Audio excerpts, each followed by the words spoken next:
Assalamualaikum warahmatullahi wabarakatuh. Salam sejahtera. Semoga kita semua selalu dalam lindungan Allah Subhanahu wa Ta'ala. Syekh Sobrowi, salah satu tokoh ulama yang dikenal karena kewaliannya. Di kota Banjar, siapa yang tidak pernah mendengar nama Kiai Haji Ahmad Sobrowi atau Syekh Sobrowi? Salah satu ulama yang dikenal bukan hanya sebagai tokoh pemuka agama di sejumlah wilayah di Kabupaten Ciamis dan sekitarnya, namun juga dikenal sebagai salah satu sosok yang dikenal karena kewaliannya. Syekh Sobrowi, atau menurut orang Sunda akrab disebut Mama Sobrowi, diketahui berasal dari Bulus Pesantren Kebumen, Jawa Tengah, yang lahir di tahun 1917 dari pasangan Kiai Muhammad Zuriyat dan Nyai Saikem. Syekh Sobrowi yang memiliki nama kecil Sanusi ini merupakan anak keempat dari 6 bersaudara. Tinggal di wilayah Desa Sukajadi, Kecamatan Pamarican, Kabupaten Ciamis.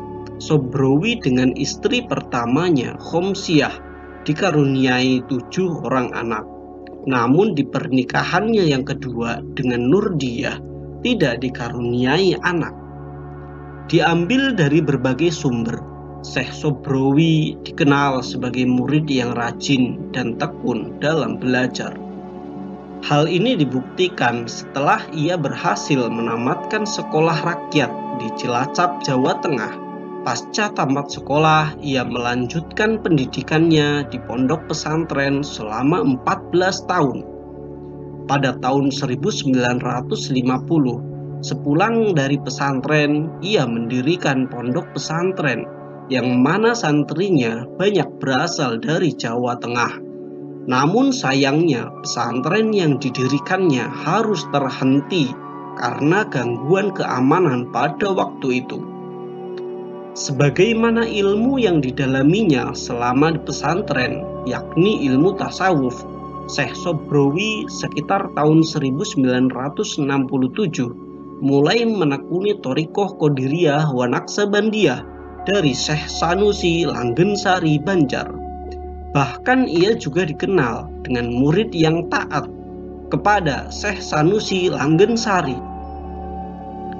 Selain menjadi murid dari Syekh Sanusi, Syekh Sobrowi juga saat itu datang ke wilayah Banjar yang terletak di Randegan, Desa Raharja, Kecamatan Purwaharja, karena adanya pembangunan masjid di sana.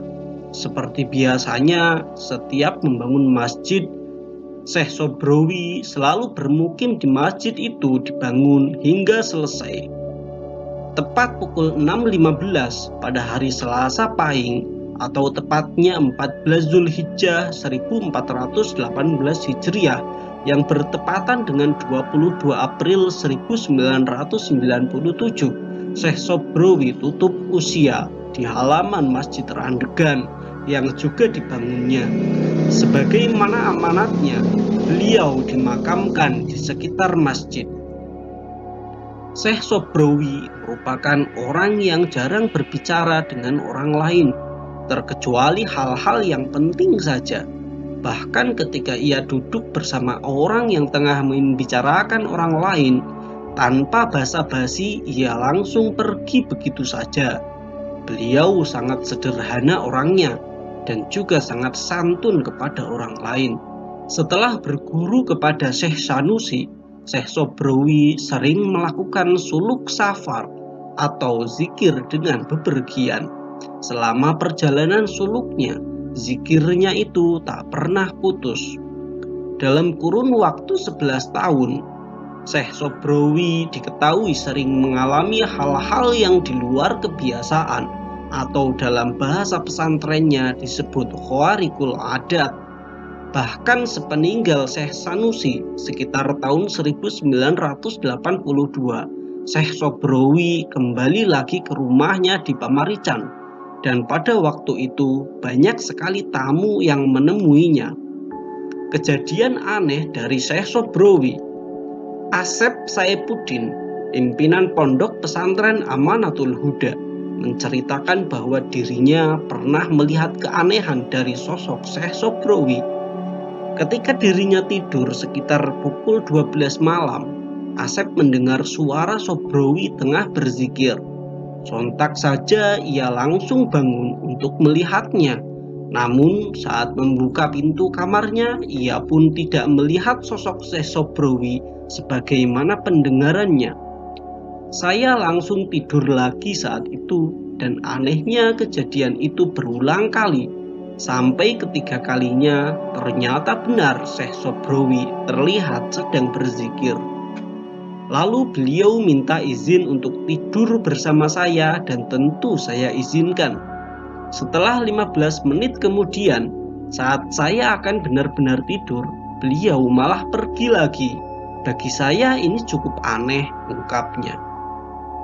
Tak hanya itu, kata Asep, dirinya juga sempat mendengar cerita bahwa Syekh Sobrowi menyalakan lampu patromak di siang bolong.